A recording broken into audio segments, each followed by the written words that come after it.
Well, ladies and gentlemen, that's what we call a power start to the summit with some fantastic perspectives there from Mr. Suhail Seth. And on that note, it's also time to move ahead with our next speaker, in fact. Now, talking about our next speaker, he in fact believes that it's actually a fallacy to think that good books can sell itself. In fact, weeks before the bestseller Immortals of Melua hit the bookstores, it was his unprecedented moves that were giving the book a very high visibility. In fact, he took to social media and made a trailer film even on YouTube.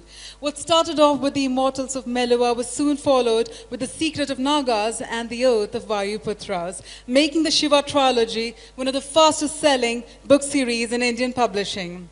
Ladies and gentlemen, with a very warm round of applause, please help me welcome on stage the author of Shiva Trilogy as he shares his perspectives on brand building in modern world, Mr. Amesh Tripathi.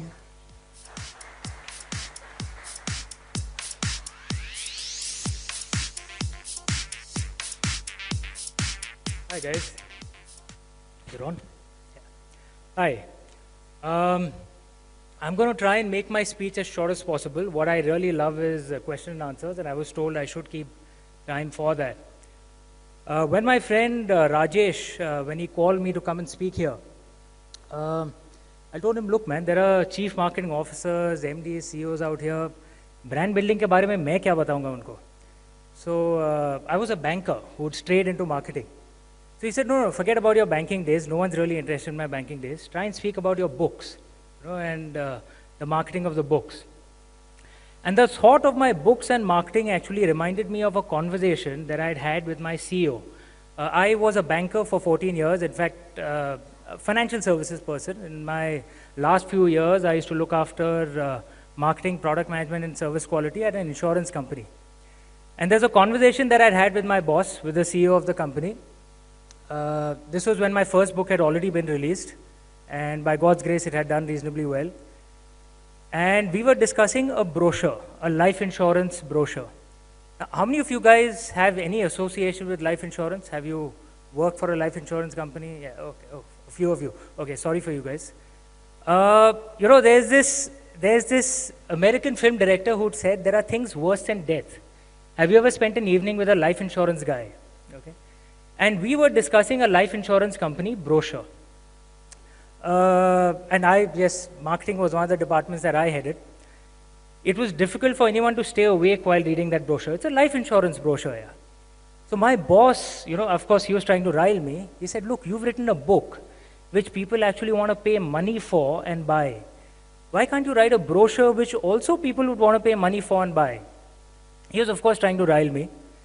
And this was a part of a very long philosophical conversation that we were having. Who's the owner of the brand? And what he was trying to do is follow the traditional model of forcing it onto the CMO.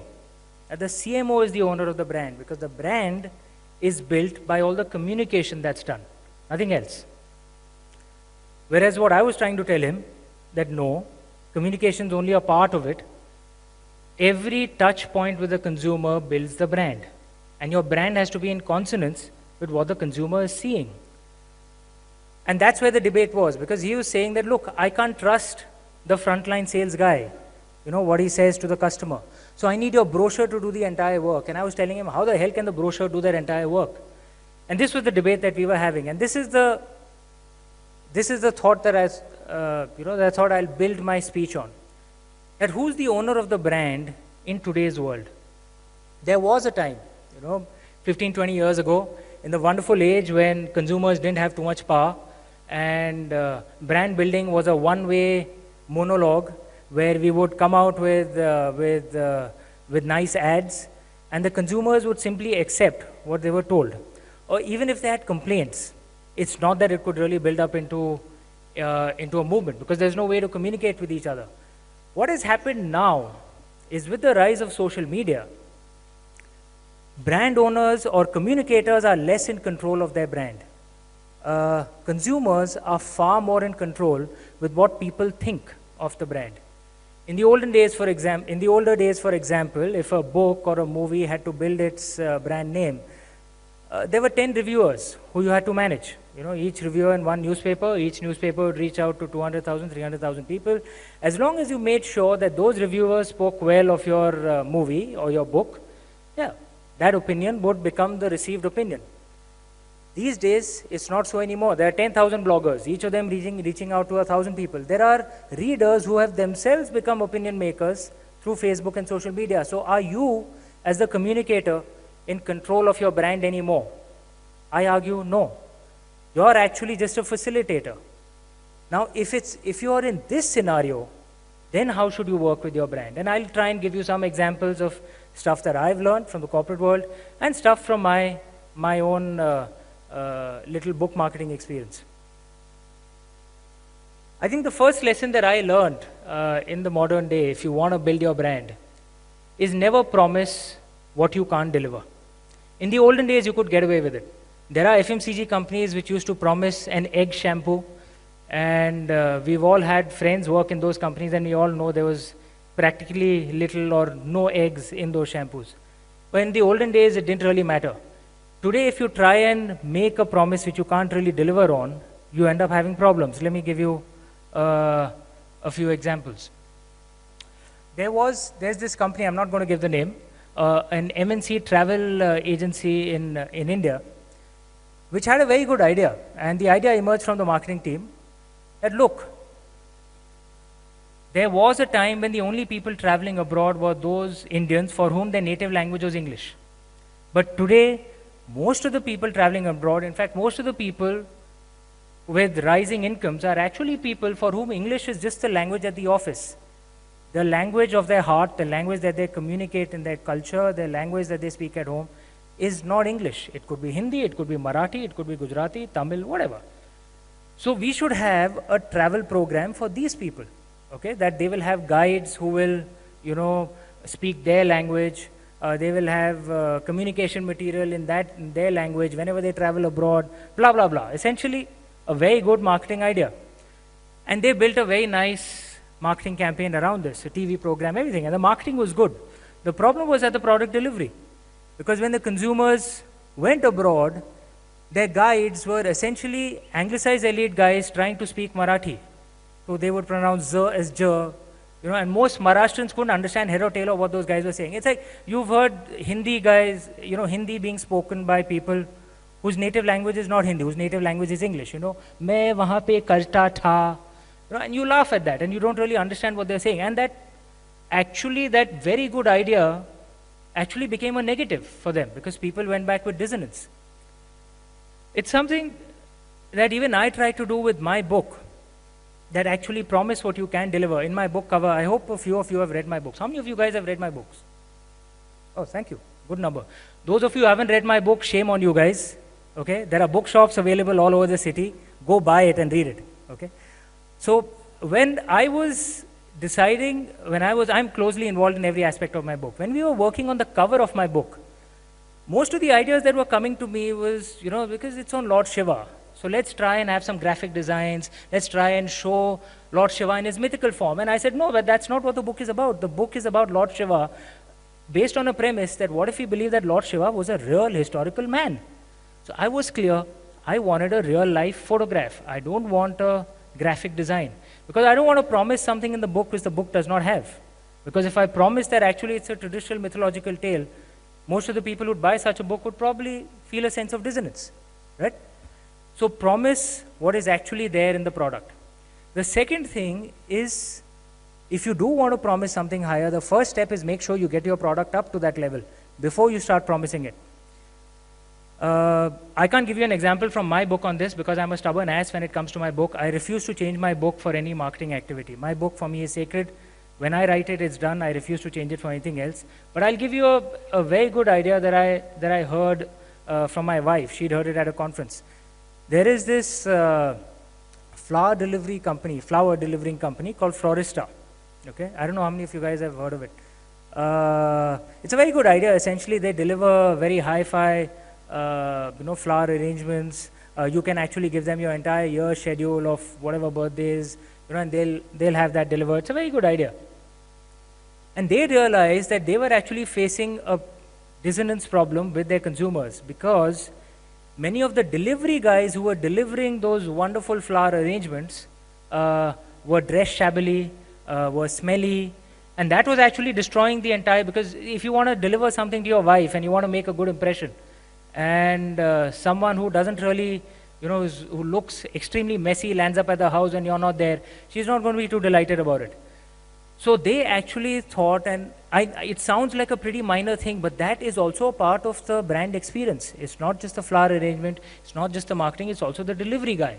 So they actually went through the process of, no, we're going to have standards for hair cutting, personal cleanliness. They actually got them a first class pass so that they can travel cleanly. They actually got their product experience up to what the brand promise was. And I'm sure they will actually succeed. I'm depressed that many of you guys haven't heard of it, but hopefully I'm sure the brand will grow stronger because the product is actually delivering what the brand is, what the brand's promising. The third thing that's a learning for me is actually you shouldn't try and be a fake in the modern world, because fakes get caught out. That doesn't mean you have to be a good boy, okay? You can be whoever you are. A perfect example of this is Ryanair, and there are some, I assume, Europeans out here. I don't know how many of them are traveled by Ryanair. If they are CMOs, I assume they don't travel by Ryanair. The Ryanair CEO makes a very proud statement that he's proud of being rude to all his customers, okay? And that's the entire brand promise, that we deliver absolutely zip except a cheap price. Everything else, you should just be delighted that you get it, okay? If someone actually gives you a glass of water, be grateful. He actually says this in interviews, okay? Now, you would actually think, what's wrong with that guy? But Ryanair is one of the most profitable airlines in Europe because consumers know what they're getting when they get into it. And if by happenstance some Ryanair guy happens to be polite to them, they actually get positively surprised. But if the guy is rude, as most Ryanair employees usually are, they don't say, the hell with this, I'm not coming back to this company, because that's not what the brand promise of the company is. They're not trying to be something that they're not. They're genuine, they're telling you, this is all I'm delivering, I'm not delivering anything else. You don't like it, get lost. But there are enough people who are coming for that cheap price. So one of the learnings of the modern age is be genuine, don't try and be a fake. It's one of the things I've tried to do, perhaps inadvertently, with my books as well. I'm an Indian, I speak Indian English. I don't speak English with a British accent. I don't speak British Rajira English. I'm Indian, yeah? What else kind of English will I speak? In the literary world, there's this pressure that no, you have to kind of speak in the British Rajira English. I was very clear, I'm not going to be a fake. I'm going to write in the language that I think in, that I write in. And actually, not being a fake works. Being genuine works in the modern world. There are people who might not like you for who you are. That's okay. But if you try and be a fake, even those who could have liked who you are going to hate you for it. And you can't carry on a fake image for too long in the modern world. Social media catches you out. And the last thing is, in a sense, close to being the point I'm making on being a fake, is that be true to your values. It's actually not just about being good, it's actually in your long-term selfish interest. And for this, I'll give you an example that comes from my book. My book is based on a religious topic. It's based on Lord Shiva. My books had been rejected by every publisher it was sent to in 2009, 2010. I stopped counting after 20 rejections. I was told that the publishing industry is a very fractious industry, that if you put 10 publishers in one room, you get 11 opinions. But on my book, there was complete unanimity. Every publisher hated the book. They said, this book has no hope of selling. So finally, actually, I self-published. And since I self-published, I had to do all the marketing myself. So I went and met various PR agencies. Since I ran the marketing department of my company, fortunately, I at least knew various heads of various PR agencies, and I had meetings with them. And there was this one doyen of the PR industry who met me. I'm not going to take his name. And my wife and I, we went to meet him. Sorry, just one second. My wife and I went to meet him, and he told me that, look, what you need for your book, since it's on a religious subject, what you need is some controversy, okay? Because that's what actually sells a book. And that's the reality of India. 95% of the controversies that are created are actually created. They're not genuine controversies. of books, of movies, of everything. So of course, my wife and I, we were shocked. You know, we were looking at him, ki kya bol raha hai? I think he misread the reason for our shock because he told us, no, you don't understand. Controversy khada karne mein itna problem nahi hota hai. You just need some 10 people burning your book. It's all about the angle of the camera. If you have it at a low angle, it seems like a lot of people. So I was obviously, you know, there's no way I was going to do that. Why? Because yes, my book is based on a different interpretation of Lord Shiva, but I'm a genuine devotee of Lord Shiva. I worship him. And my book, and anyone who reads my book, at least I think that will come clear, whether you like it or not, I'm sure at least one thing will come clear, that whoever has written this book is devoted to Lord Shiva. At least that I think is clear in my books. And my books are an act of devotion. I'm not going to, you know, go against my values for this to try and sell the book. And yes, the sad truth is controversies do help. Sadly, that does happen. Most books, you create a controversy, there's a sales spike that immediately happens. And you know a book is coming when you know a controversy is created on a particular topic. And I said, no, I'm not going to do that. And if that means the book won't sell, I don't care. But I'm not going to do something that's against my values. That guy obviously looked at my wife and I like we were, you know, a bunch of idiots who don't understand, you know, how India really works. But actually being true to your values gives you much stronger success going forward. Because if my books picked up, you'll notice that most books which sell on controversies, normally there's just that one controversial sale that happens. Normally, if that author comes back with another book, very rarely. I mean, there are authors, yes, who made a career out of controversy, but very rarely does, and maybe actually controversy is a part of their core value. But very rarely does a controversy generating strategy actually end up working continuously, unless you are the kind of guy who likes poking people. So that's the last thought that I want to leave with you, that you should actually be true to your values. I know it sounds kind of naive and childish, but it actually works in the longer run, in the modern day, when you will get caught out. Social media catches you out. It's not easy being something that you're not.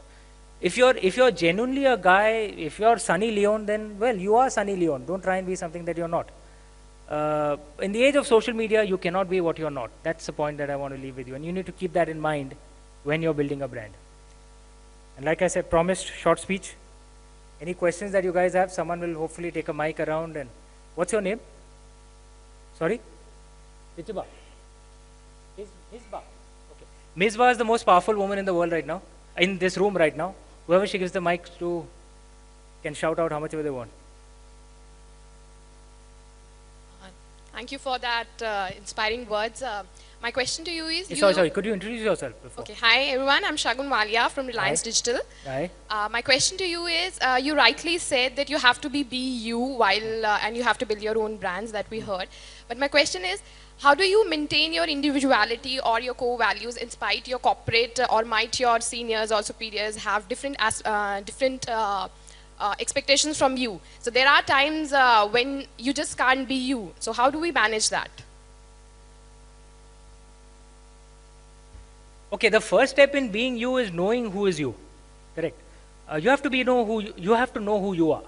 Okay, then that's the only way then you can defend who you are. The second thing that you're talking about, in a way, if I can kind of read between the lines of what you're saying, is what if you're a pragmatic person, correct? And you don't want to be a Shivaji and take on, you know, your bosses for what you believe in, and you want to pragmatically protect your career. But there are two things. There's nothing wrong with being pragmatic. Okay, I myself was a pragmatic guy for most of my career choices. There were things when, I'll come to that in the second point, when I felt strongly about a few things. But, for example, I wrote my first 2 books along with my job. I didn't resign. I don't come from a wealthy family. I can't afford to be irresponsible with my career choices. Like I always joke, you know, I can't tell my kid to starve because daddy is discovering himself. So I made my career choices pragmatically, right? That meant that I had to work extra hard for those, for those 5-6 years when I was managing 2 careers. I also had to make sure that I managed my boss in that time. I knew it would be stupid to try and hide from him that I'm writing a book because he would see it in a bookstore. right? So I actually told him honestly, yeah, I'm writing a book. You tell me what your KRAs are. If I don't deliver, you fire me. But as long as I'm delivering, why should you care about what I'm doing on a Sunday or in my office commute? I also made sure that even when I was leaving my job, I was very pragmatic. I gave my boss a good long 6 month notice period before leaving. I was a member of the senior management committee, so I wasn't just involved in the projects of my area, but in the projects of other departments as well. I made sure I completed all of that before leaving. I found out, I actually kind of helped find my replacement, and then I trained him. So I left only when he took over my job. So my boss, and one can say that like it was stupid because I was leaving for another career in any case. Who cares about it? But I was thinking that what if my next work flops, right? And I wasn't doing all this because I loved my company. I'm being honest. I was doing all this because I want to leave on good relations, because just in case something goes wrong, I need to get back to my job. And I told my boss this honestly when I was leaving, that sir ji kuch gadbad ho gaya agle kitab mein, to main wapas aa jaunga, naukri de do. Right? And I left with good relations. He he threw a farewell party for me. He gave me a lovely, massive idol of Lord Shiva as a farewell gift. And I call it being pragmatic. There's nothing wrong with being pragmatic. You have to decide what's important for you. However, there were times when I had to stand up for something. There was a time when I was stuck in a job where my boss was doing something unethical, right, with some billings. I knew that. Now, I'm not as brave as Shivaji was, so I wasn't going to go and fight him and say, no, put this. I'm telling you honestly how I was, okay? Because I'm not going to put my career at risk. God knows what he would do to me. What I told him was, you're not going to do this in my department. You want to do it in someone else's department, go ahead and do what you want, okay? Don't do it in my department. Did I take a risk at that time? Yes. Why did I do it? Because no, I didn't want anything happening in my department, okay? But that was the level to which my pragmatism would push me, okay? Now it's up to you where you draw the lines. I'm not saying anything is right or wrong. Today I would have probably, if I'm the kind of character I am today, I would have probably reacted differently at that point in time. I would have probably taken it even more strongly, okay? But this is what I did at that point of time. I can give you another example. There was a marketing campaign which I was very committed to. And my boss wasn't. He didn't think it was a good campaign. If I look back right now, I think I was very aggressive and very stupid. But my boss was the kind of guy who listened to stuff. So I actually told him, boss, you can't spell marketing. Okay, so I'm going to go ahead with this campaign whether you like it or not. If it doesn't work, you fire me. Okay. Thankfully for me, that campaign actually worked. But if I look back right now, maybe I would have handled that a little differently. But the choice is yours. What is the what are the limits that you want to push to? Who are you as a person? And then you be true to who you are. You have to be sure who you are first before you start managing your environment. Someone back there.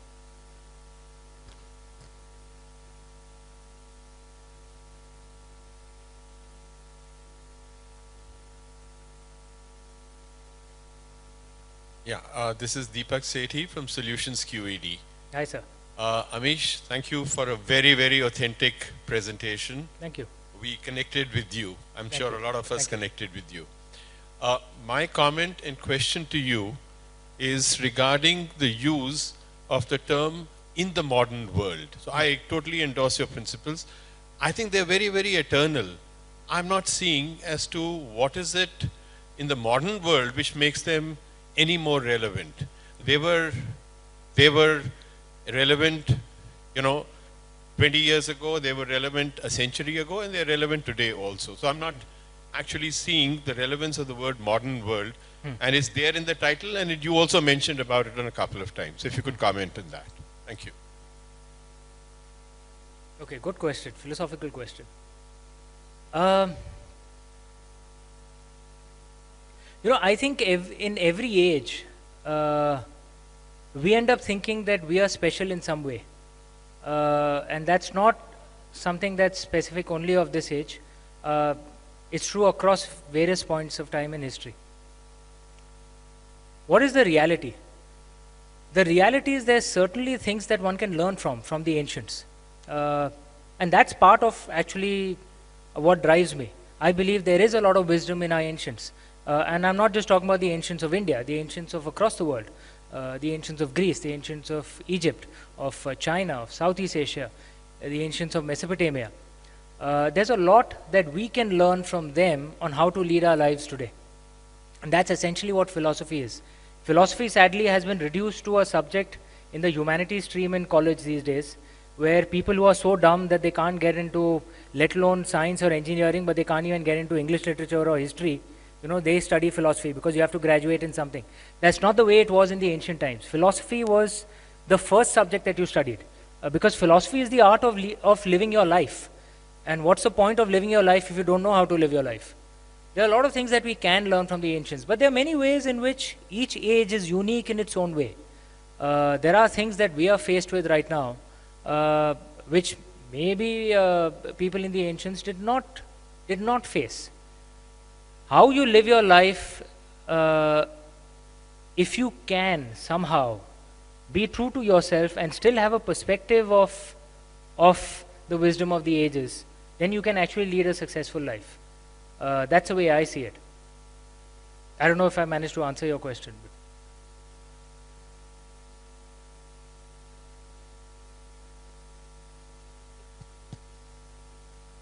Any further questions, ladies and gentlemen?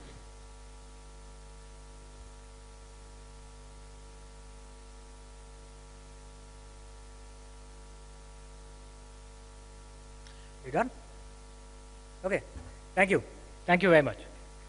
Well, let's have a warm round of applause one more time for Mr. Tripathi. And sir, I'm going to request you to please stay back on stage and please invite Mr. Deepak Lamba one more time to please present a token of gratitude to Mr. Amish Tripathi.